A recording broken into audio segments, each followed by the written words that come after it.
Ayan mga tol, magluluto tayo ngayon ng sisig. Inihaw na sisig. Para iba naman yung style ng sisig natin. So yan, papakulo lang tayo dyan mga 30 minutes lang. Yan, ginamit ko dyan yung pisngi ng baboy. Yan, tubigan na natin yung pantay lang sa baboy. Yan. Tapos lagay na natin mga aromatics dyan. Yan, laurel. Tapos paminta. Siyempre yung pampalasa niyan. Lalo yung asin. Yan ang magpapasarap niyan.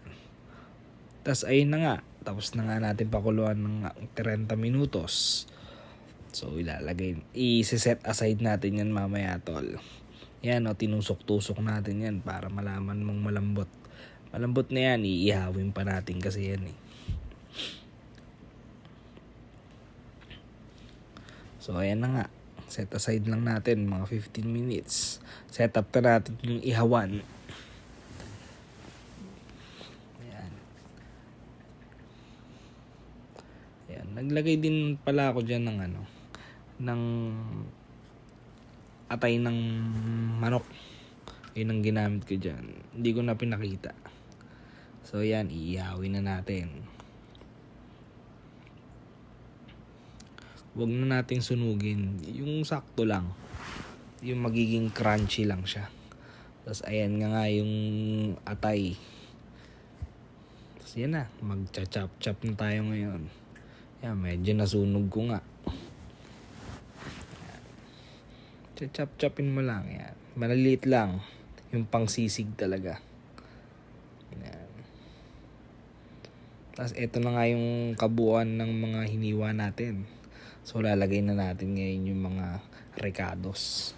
Yan, sibuyas. Hulog na natin yan. Tapos huhulog na rin natin dyan yung luya.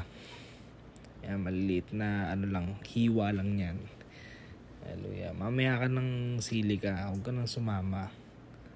Pero lalagay din natin yan. Tapos yun nga, naglagay din tayo ng kalamansi. Mga 15 ginamit ko dyan na kalamansi.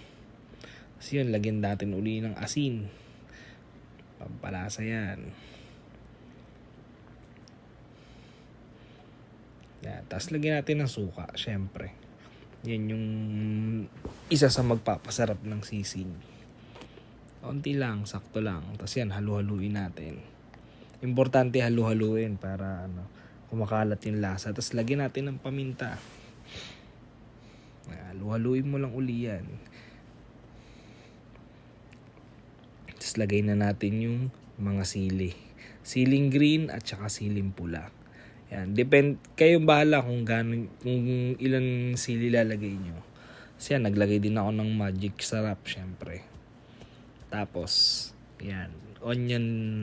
Spring onion. Yan, naglagay din ako nyan. Yan, halu-haluin mo lang yan para lumasa talaga. Kumalat yung lasa. Ayan. Pagkatapos niyan, tikman mo na. Ayan na yung resulta ng ating sisig. Alright.